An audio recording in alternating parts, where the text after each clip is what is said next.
Well, July 2015 marks the 50th anniversary of the second film starring the Beatles, Help.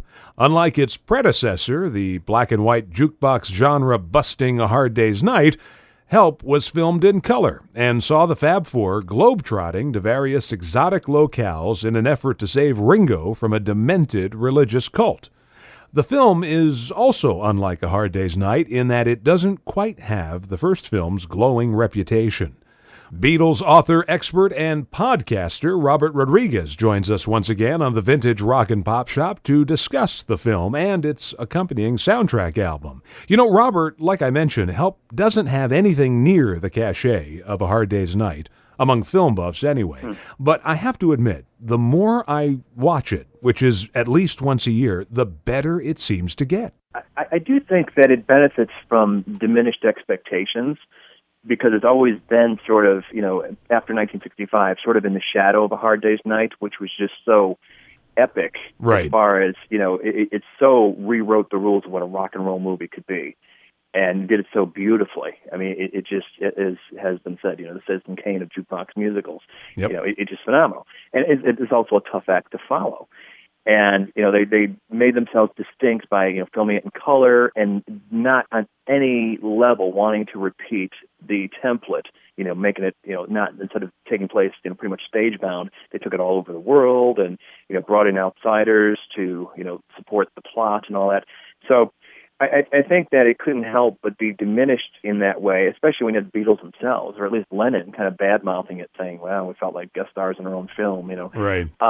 So a lot of people maybe approach it, in more recent years like, wow, I hadn't heard too much great stuff about this film, but this isn't bad. This is pretty good, actually.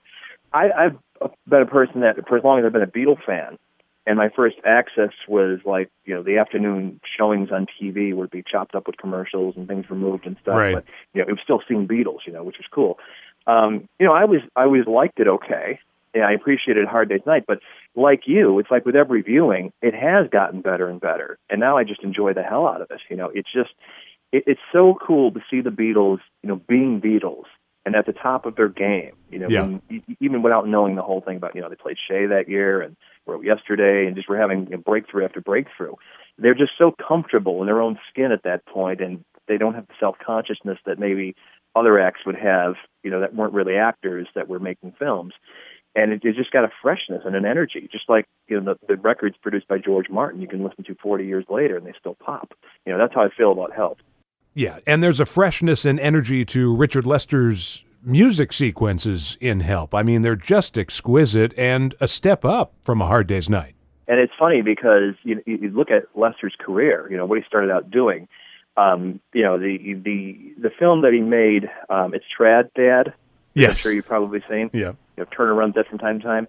It's uncanny how you can sort of see the progression that A Hard Day's Night and Help would be from this that he did, I think, in 1962 or something. Right. And he's got such an eye for matching the visual and editing it to the rhythm of the music.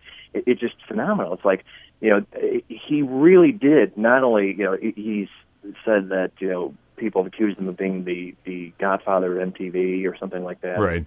He demands a paternity test. But really, if you think about how music video, it so follows what he established as the rules of the visual accompaniment to a rock song. It's like he did practically invent it because nobody else was doing this kind of thing. You've got Michael Lindsay Hogg, who did some great work, like the promos he did for The Who, Happy Jack, or the Rain and Paperback Writer videos. Right. And then he did Let It Be. And it's hard to believe it's the same guy, because it's just so badly done. But Lester's the man. I mean, he just influenced so much with what he did just with those two films alone. And then you look at other stuff he did in the 60s, like The Knack, which is another great unsung film. I will say that if there is a big letdown in Help, it's the Beatles and dialogue, because there's not much of it compared to A Hard Day's Night. And I know they discovered marijuana around that time, and maybe there was more on the page and they just couldn't handle the dialogue. Have you ever seen the script? No, I mean, I've seen the script of the scene that was cut with Wendy Richards. Right. Yeah, you know what I'm talking about? And it's criminal that the outtakes don't exist. And yeah, you raise an interesting point that, given the stone condition they were in on set, and how take after take had to be done just to get them through a scene. Yeah, you wonder if Lester was consciously recognizing the limitations he had imposed on him by that time of sort of, working with what he had instead of maybe what he would have liked to have had. Yeah, I mean, Ringo's given a lot to do, and he does it well, but of all of the Beatles, the one who comes off the funniest all the time is John, and ironically, he was Help's biggest critic. Yeah, that's very interesting. And certainly that charisma he had totally projects in every scene he's in, and just everything about him, even when he's not speaking, just the business he would be doing, non-verbally. Your eyes are always drawn to him. What I find interesting is that Richard Lester would say years later that, in his opinion, George was the best actor of the four. And yet, if anything, I think George is kind of diminished compared to A Hard Day's Night and Help, which is kind of sad. He almost seems to be kind of a caricature of himself because virtually every line of dialogue he's given has to do with money or finances. Right. That's how he got typed. And, there's an element of truth to that, but it almost like made him too cartoon-like in what was already pretty much a live-action cartoon. Chief Superintendent. Ringo, please. It's for you, the famous Ringo. Hold on. It's them. There's only me and Paul know we're here. I know we're here. Allow me. I'm a bit of a famous mimic in my own small way, James Cagney. Hello there, this is the famous Ringo here, Gear Fab. What is it that I can do for you, as it were, Gear Fab? Not a bit like Cagney. Funnily enough, George had a life-changing event on the set of Help when he discovered the sitar. Yes, and look what that led to. Yeah. On so many levels, beyond just the music, just turning him on to Eastern philosophy. And, he has said that the sound of a sitar, when he actually started to listen to music, as David Crosby would turn him on to Ravi Shankar records, it was like something resonated within him, like it was revealing an ancient memory buried deep in his subconscious. And he thought later on that perhaps his mother, who was a big fan of listening to BBC world broadcasts, might have played him that as a very young child, and maybe that's where it got seeped in there. But yeah, certainly, if you want the biggest takeaway of the Help movie was perhaps the direction George took from that point on.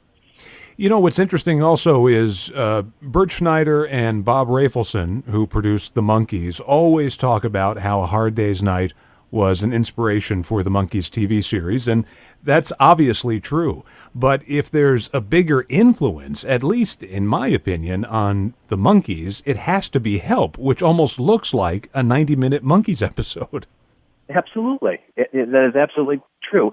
And it's funny because the roots of the Monkees went back to 65 when they were conceiving the idea and pitching it and getting the casting done and all that stuff. So, Help would have been very new, but it certainly presented a template.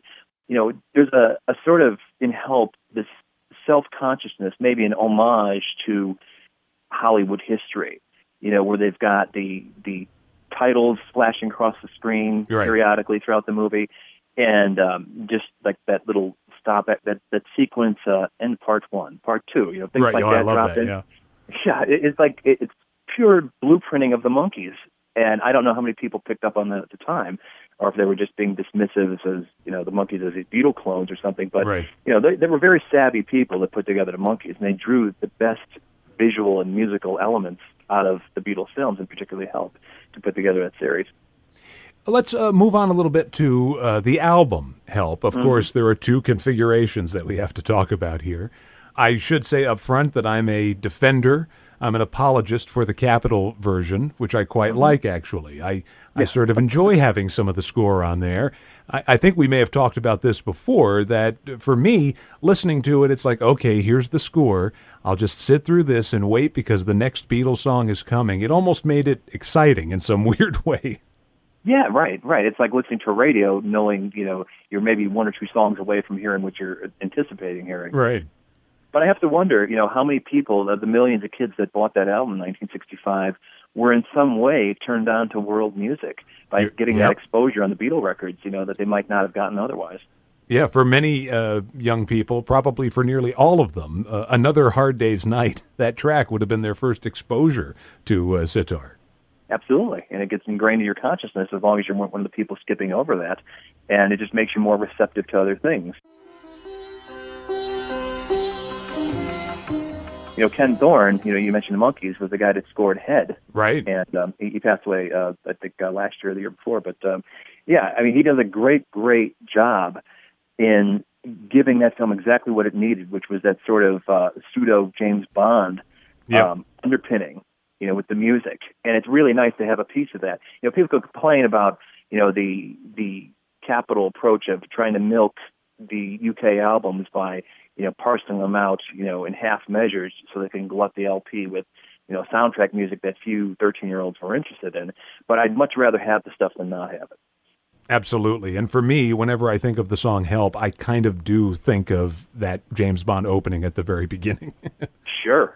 Being American and all. Yeah. I was happy. The album that turned me on to the Beatles in the first place, not being there, in the 60s to really pick up on them, was the Red Album. Yep, which used it. And just having that thing there. And I remember the first time I heard like a UK pressing and it wasn't there. It's like, what happened? Yeah. My dear girl, there are some things that just aren't done, such as drinking Dom Perignon 53 above a temperature of 38 degrees Fahrenheit. That's as bad as listening to the Beatles without earmuffs. Robert, Rubber Soul has a reputation as a progressive album from the Beatles, a transitional album. You could make the argument that every Beatles record is progressive in its own way, but at least the first side of Help, and we're talking about the British configuration of Help, seems like a new direction for the group. Yeah, that's exactly right. I think it was harder maybe to pick up on because sonically the advance was more subtle than it would be with Rubber Soul, which you had, those Baroque touches with In My Life and the sitar, and just really getting into production in a way that they hadn't in an album before. But certainly in the songwriting, starting with the title track, which is it's sophisticated as anything John Lennon ever wrote. You could see where he was really keen on infusing his inner life into Beatle product. And that was a pretty big thing to do at that point, when people were still happy to follow the existing rock template of writing standards and things that could be handled by other artists. This was a very personal thing, but it was also a very commercial record. It's actually my favorite Beatles recording ever. Wow. Help. I think it is as perfect a song, and the Beatles have a catalog that have a lot of perfect songs, but as perfect a song as you can get. It's at such a breakneck speed, we don't have time to stop for a guitar solo. We're just, the horses have been let loose, and here it comes. Yeah, it really grabs you, and you the thing is over before you even realize what hit you practically. But the absence of a solo is made up for in those refrain descending things that George plays. Those arpeggios, they're just phenomenal. Track 2 on the album is The Night Before, a great McCartney song, sort of using his soul voice there with those rough-hewn vocals. Yeah, right? Yeah, he's really reaching for those notes, but and nailing them.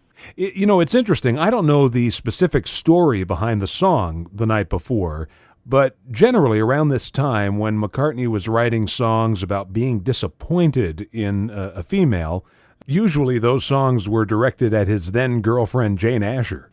Right. And it seems that, unlike what you would expect, she prompted more negative songs from him than positive songs. Right. It kind of explains things, I guess. But, I'm looking through you. Yeah. It's a nice little song. And I can never, to this day, I guess as I think about it, maybe the film made the initial impression on me before the album did, because I keep hearing it intercut with She's a Woman whenever I'm hearing the song. We're talking to Beatles author and expert Robert Rodriguez about the Help movie and soundtrack album. We're into the album now. We're not going to play every single song on the album, but just a few here. And next up, track 3, the second of John Lennon's homages to Bob Dylan, You've Got to Hide Your Love Away, which is a tremendous song. And I'd like to address a kind of revisionist history that's been floating around the web regarding this song. And that would be that it was somehow inspired by the Beatles' manager, Brian Epstein. Right, who at the time, homosexuality was still illegal in Britain, as it would be till 1967. Right. And, John's sort of take on, of pity and empathy that Brian, you have to have this closeted life, and you're not free to be who you are, like the rest of us are. And, you can look at it that way. And it was Tom Robinson, who, of course, is, a gay activist in Britain, who came up with that theory, I think, in the 80s first. But, John was very good at, when asked about certain songs, copping to, what influenced them or what statement he was trying to make. And he never said that about that particular song. So I tend to think that that's a revisionist interpretation imposed on it, rather than John's conscious intentions. Whether subconscious might be another thing. But what is also evident in there is it was one of the few times to that point where his use of wordplay straight out of the books that he had written, in his own right and Spaniard and Works, made its presence into a Beatle lyric, feeling 2 foot small. Right, yes. It's such a great line. So Lennon. We're back talking with Beatles author and expert Robert Rodriguez about the Beatles album Help, and we left off on track 4, which is George Harrison's I Need You. It's interesting, on the previous Beatles album, Beatles for Sale, George didn't have any original songs on that record. He's got 2 on this one, but I think George would start to come into his own on the next album, Rubber Soul. Yeah, he definitely had a bit of a fallow period after having the initial composition "Don't Bother Me" appear on the the Beatles album and Beat the Beatles, which is a fairly sophisticated tune. And then it was, as we know, there was that song "Subsequent" that didn't make the grade. You Know What to Do. Yes, it showed up on Anthology, which was best left forgotten. But then there is with the Help album, with 2 compositions he turns in, the one for the film, I Need You, which was nice to get him on camera doing a performance of it, as well as You Like Me Too Much, which was, if anything, a more sophisticated, at least arrangement-wise, piece of music from him. Then that's followed by another song by Paul, the song Another Girl, which is a lesser composition than the night before, but still a good song. I enjoy it. In fact, Paul recently inserted it into his live concert sets. Yeah, with a catalog as vast and deep as his, he's entitled. I'm sure there's been any number of songs that through the years people have been clamoring, Paul, why don't you do this, why don't you do that? And, somebody must have got to him on a good day, and he, ran with it. That song always reminded me sort of like a lesser She's a Woman, with the chops on the rhythm. Yep. But the visual in the film was so cool, with their instrument switching and, on the beach. And he's playing the girl, and he accidentally brushes her as he's strumming and makes a face for a second. You get to see Paul Copperfield. Yes. in that movie. To be one of the girls in the audience watching that, and just the tingle they must have felt. Yeah, his face for a moment goes, oh! Yes. Oh, me? So innocent, that Paul. Choir boy. Cut number 6 on the British configuration, and it's also on the American album, You're Going to Lose That Girl, which is, for me, a lost single opportunity. I think this song is so good. Oh, how about it? And it nearly was. As you recall, back in 77, when the Love Songs package came out, and they had actually given a catalog number to the single, which was going to be Girl on the A side, and You're Going to Lose That Girl on the flip. So that nearly came out. It was one of these things like Got to Get You Into My Life, where maybe they recognized the commercial potential years later and wanted to do something about it, but ultimately they canceled it. But yeah, it's funny because Lennon was doing such deep introspective stuff around that time, but his commercial instincts were still spot on. Yeah. And that's like head and shoulders above the sort of beat group stuff that was still going on while still being of the idiom. Yes. With those great ensemble vocals on it and, the call and response. Yep. I mean, it's superb craftsmanship and a great performance. You're gonna lose that. And here we go again, another Lennon. Boy, Lennon is just hitting it out of the park on this record. To wrap up side 1, Ticket to Ride. I mean, this preceded the film. This was, the lead-off single, I guess you could say, from the Help album. And it's just like Can't Buy Me Love was for A Hard Day's Night. If you imagine being a kid going to see those Beatle films in the summer of their respective years, that would have been one song familiar to you in each case. Right. And I know Lennon has credited this as being the first heavy metal record, but you know what? In a weird way, I kind of understand what he's talking about. The bass and drum combination is a sort of a heavy sludge. Yes, it's got that kind of drone going on to it during the verses. So I could sort of see what he was reaching for. Maybe when he meant was grunge, but they didn't have the word yet in 1970. Right. And of course, Ringo's drumming on this. I know that Paul gave direction to Ringo to play this way, which is all fine and good, but in order for Ringo to pull it off, I mean, obviously Paul couldn't do it himself. No, none of the Beatles, all of them frustrated drummers, would have been able to pull off a Ticket to Ride. Absolutely. And it's he ran with it. He executed it. And as far as I'm concerned, maybe if he didn't blueprint it, doesn't matter because he's the one that pulled it off. And if you notice from verse to verse how he alters that pattern slightly each time. Yes. It's pretty sophisticated stuff that he's doing there. Well, now we're going to turn the album over and start talking about Side 2. Now, for American fans who are used to the American versions of Beatles albums, this might be a little confusing because a lot of the songs, in fact, all of them, wound up on various different albums here in the States, but this was what the Beatles intended for Side 2. We begin with Ringo doing a country song, the music he loved most, Act Naturally. Yes, a very canny selection. Not only would it have been at least somewhat familiar to American audiences from the Buck Owens version of '63, which was a hit record. Yep. But also, it fit him like a glove in terms of, his persona. He was the guy they built the two films around. Yeah. And, Act Naturally, of course. It's like it could have been written for him. The track after Act Naturally is another example of how Capitol did some Beatles songs a favor by putting them on different albums, because It's Only Love is sort of lost here on Side 2 of Help, but it received a showcase spot as the lead-off track on Side 2 of Rubber Soul, drawing much more attention to this fine John Lennon song. Yes, and another one that he was far too dismissive of. Oh, yeah. In later years, as he tended to be with some real fan favorites like Andrew Bird Can Sing. I don't get it. I thought it was a fine performance. He gets a little clever with the lyrics, with the internal rhyme scheme, but it's a nice little song. I mean, it's coming from him especially. Is it If I Fell? No, but not every song needs to be. Yeah. And is this the first mention of I Get High on a Beatle record? Yeah, well, from Lennon, for sure. Yeah. What was and She's a Woman? Doesn't Paul say something? It Turns Me On. That's what Turns Me On. So now we went from Turns Me On, we're getting into I Get High. They're getting there.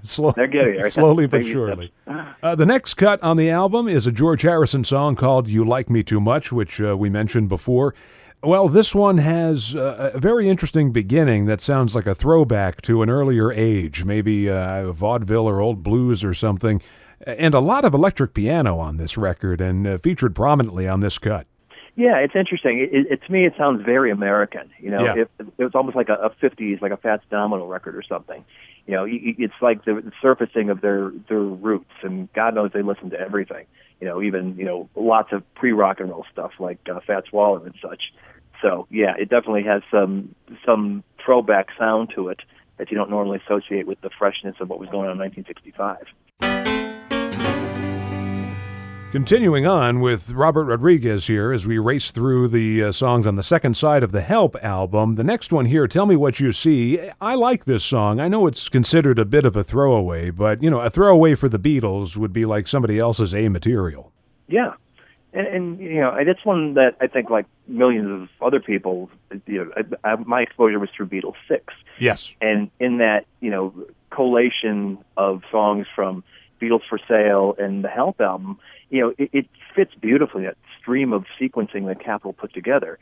I mean, boy, this is turning into the Praise Capitol show. I know, it is. But, it worked.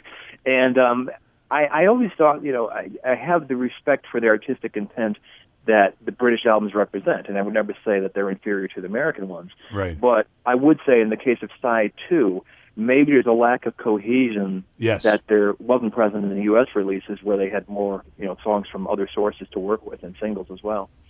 Let's sing Capitol's praises one more time here with Cut 5, because when the Help album was released in Britain, I don't think fans there keyed in on just how incredible I've Just Seen a Face was until it was the lead cut on Rubber Soul, and it changed the entire feel of Rubber Soul, made it a folk rock record. So in a way, Capitol rescued it from Side 2 of Help. That is a very good point, because it is kind of buried on Side 2 of Help alongside this other disparate sounding stuff, but it really to anybody's ears, and of course, maybe I'm a little prejudiced because I only first heard it as the opening cut on Rubber Soul.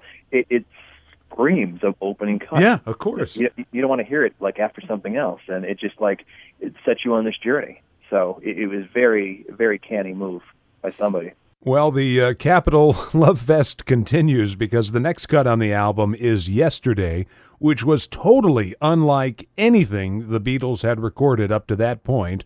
Capitol Records realizes its potential, releases it as a single, and it goes right to number one. But in Great Britain, the Beatles didn't even see fit to release it as a single.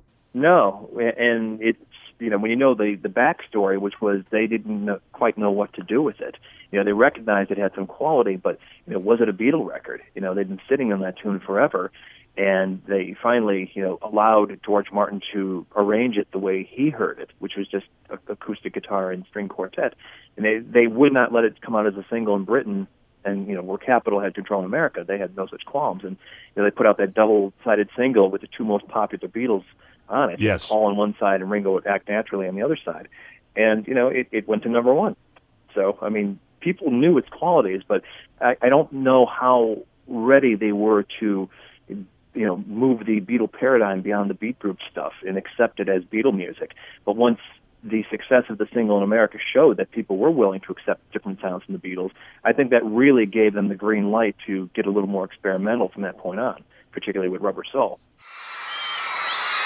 We're back, wrapping up our discussion with Beatles author and expert Robert Rodriguez about the Beatles' Help movie and album, and we get to the last track on the album, and I have to say, we've hit nothing but high notes up to this point, but this cover of Dizzy Miss Lizzy happens to be my least favorite Beatle cut of all time. The original version's good, and this isn't a bad cover version, but that riff that goes all the way through the song, after a while, you want to jump out the window. It's at least 1 minute too long. Yes. But I will tell you, it strikes me as a song that was more fun to play than it maybe is to listen to. Right.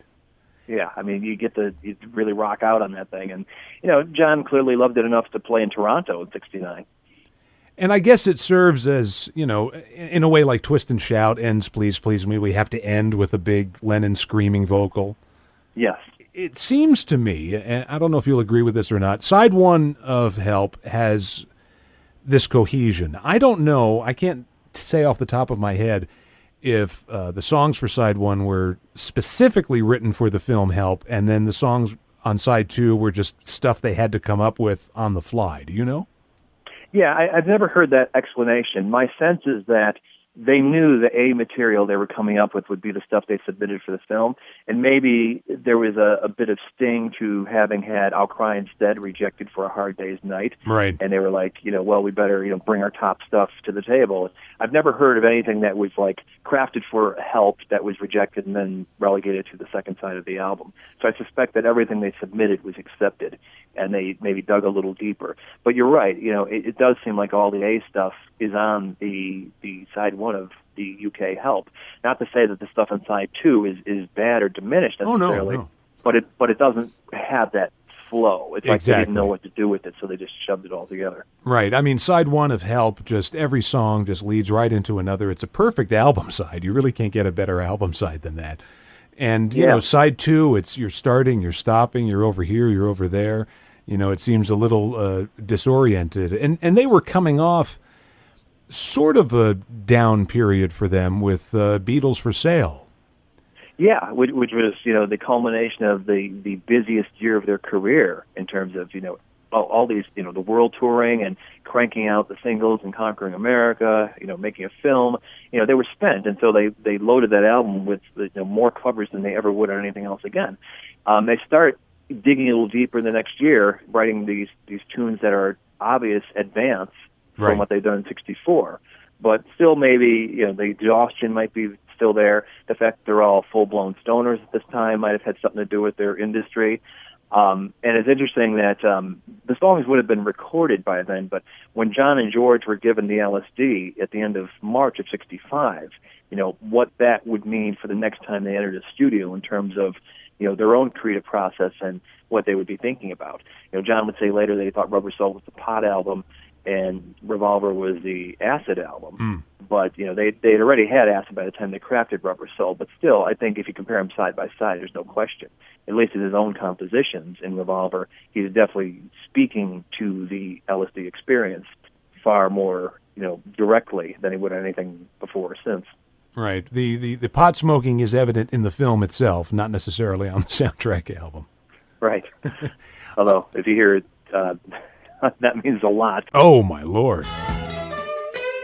A song that didn't make the Help album, heard there in its formative stages. That means a lot.